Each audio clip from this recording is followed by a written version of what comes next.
Welcome to my channel IQ Karan 360। कैसे हैं आप लोग? मेरे ख्याल से बहुत अच्छे होंगे और भी पढ़ाई बहुत अच्छे से कर रहे होंगे। हम लोग टेस्ट सीरीज चला रहे हैं UPPSC RO और ARO 2023 के लिए। आज हम लोग डिस्कस करेंगे प्राचीन भारतीय इतिहास के प्रमुख तथ्य जिनसे बार बार क्वेश्चन बनते हैं। तो आइए हम लोग देखते हैं। पहला है ऋग्वेद के मंडल और उनके रचयिता। तो प्रथम मंडल है, उसके रचयिता अनेक ऋषि। दूसरा मंडल है, उसके रचयिता हैं गयात्मद। तृतीय मंडल के हैं विश्वामित्र। चौथे के हैं वामदेव। पंचम के हैं अत्रि ऋषि और षष्ठम मंडल के हैं भरद्वाज और सप्तम के हैं वशिष्ठ और अष्टम के हैं कण्व अंगिरा और नवम के हैं अनेक ऋषि और दसवें के हैं अंग ऋषि। तो पहले नवा और दसवें तीनों के हैं अनेक ऋषि। इसमें टोटल 10 मंडल हैं और ऋग्वेद के मंत्रों के उच्चारण करने वाले को होत्र कहा जाता है। ऋग्वेद की टोटल 5 शाखाएं हैं। कौन कौन सी? साकल, वस्कल, अशुलायन, संखायन और मंडूकायन। साकल, वस्कल, अशुलायन, संखायन और मंडूकायन 5 शाखाएं होंगी इसकी। ऋग्वेद में कुल मंत्रों की संख्या 10,600 है। ऋग्वेद के 10वें मंडल को पुरुष सूक्त कहा जाता है। सर्वप्रथम इसमें शूद्रों का उल्लेख किया गया है। पुरुष सूक्त के अंतर्गत नासदीय सूक्त, विवाह सूक्त, नदी सूक्त और देवी सूक्त का वर्णन मिलता है। देवता सोम का उल्लेख 9वें मंडल में किया गया है। मैं कवि हूँ, मेरे पिता वैद्य हैं, माता अन्न पीसने वाली है, इसका उल्लेख 9वें मंडल में किया गया है। लोकप्रिय गायत्री मंत्र जो देवता सावित्री को समर्पित है वो 7वें मंडल में मिलता है और 7वां मंडल जो है वो वरुण देवता को समर्पित है। दशराग युद्ध जो है वो भरत कबीले के राजा सुदास और पुरु कबीले के मध्य हुआ था।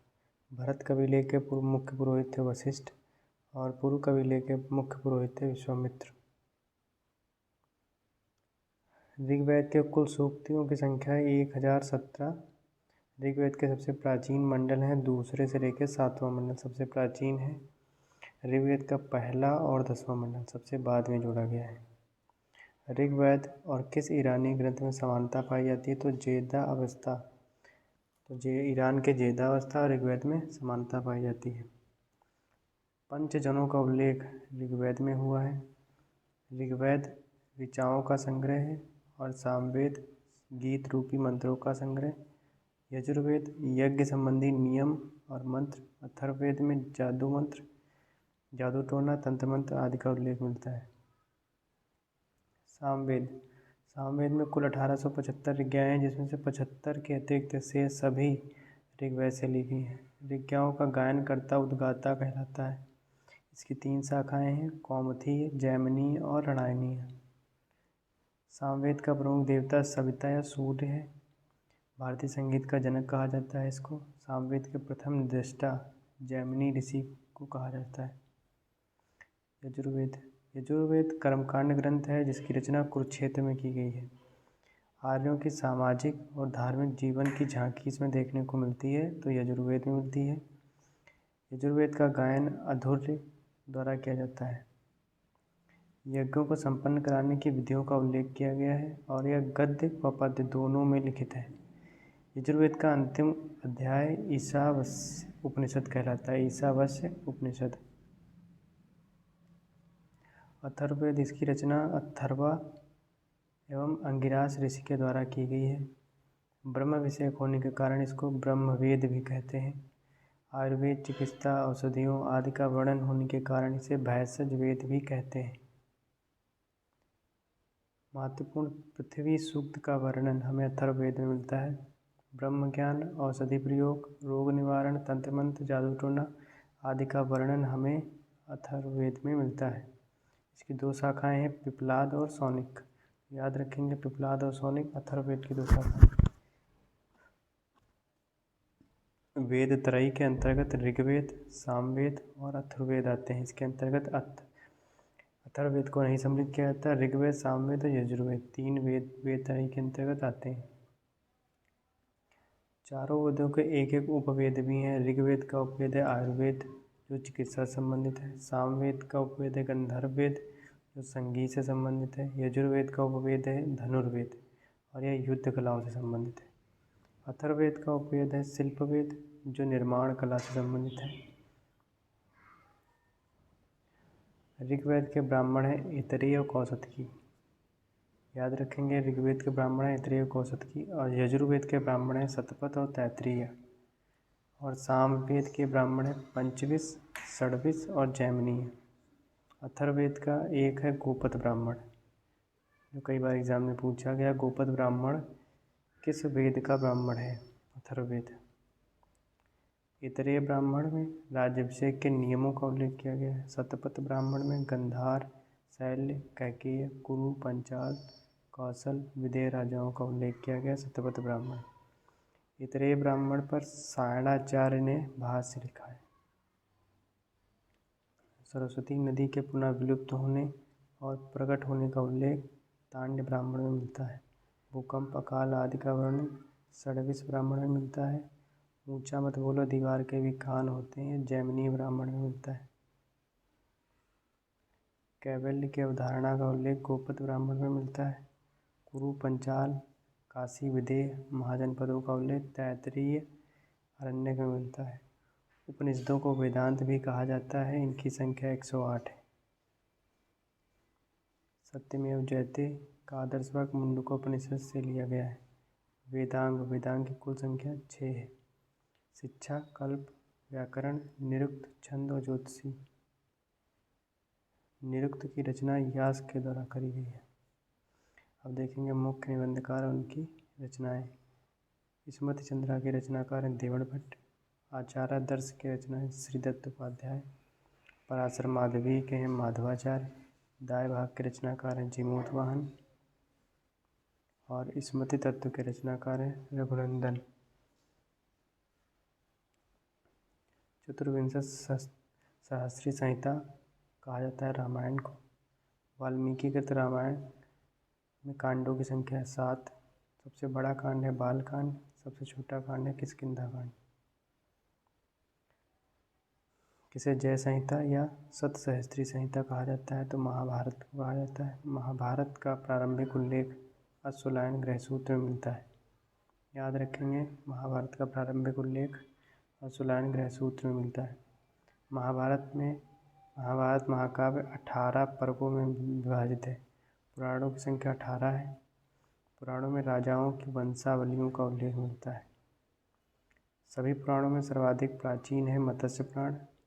पुराणों में हमें ससुरांग वंश, नंद वंश, मौर्य वंश, शुंग वंश, सातवाहन, गुप्त वंश के विषय में जानकारी मिलती है।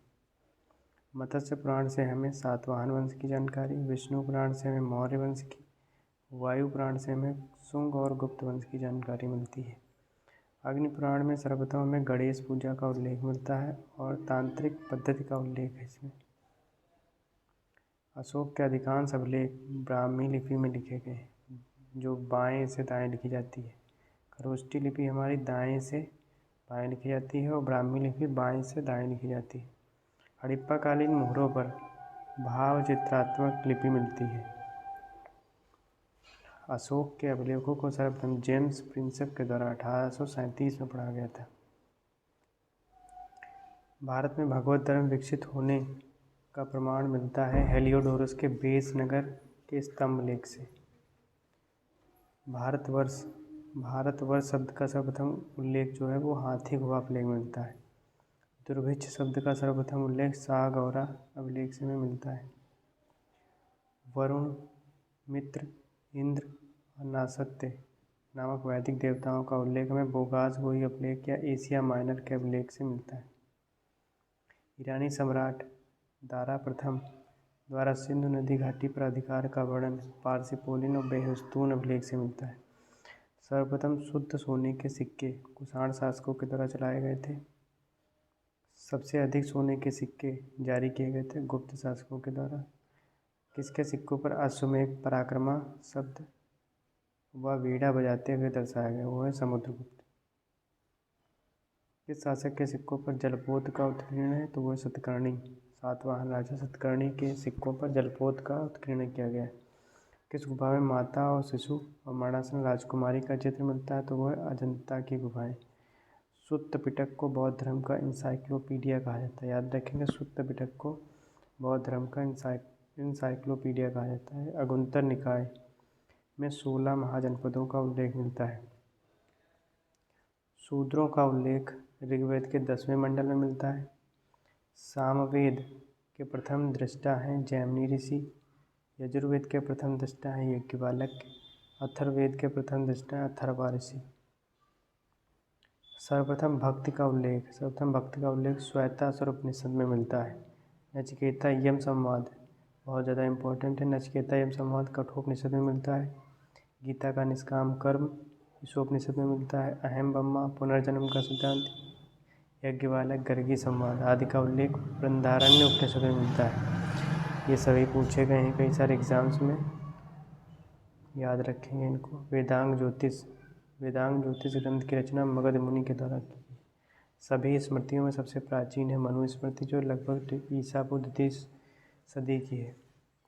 अब हम पढ़ेंगे भारतीय दर्शन, उनके प्रवर्तक।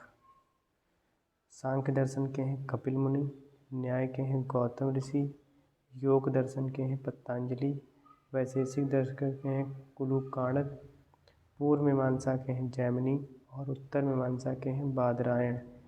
ये सभी पूछे गए हैं कई सारे एग्जाम्स में, याद रखेंगे इनको। तो ये थे हमारे आज हिस्ट्री का डोज के अंतर्गत प्राचीन भारत के इतिहास के कुछ तथ्य। तो हम लोग अच्छे से इसको रिवाइज़ कर लेंगे।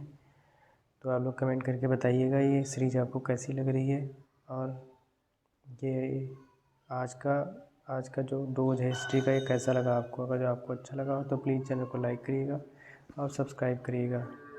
Thank you.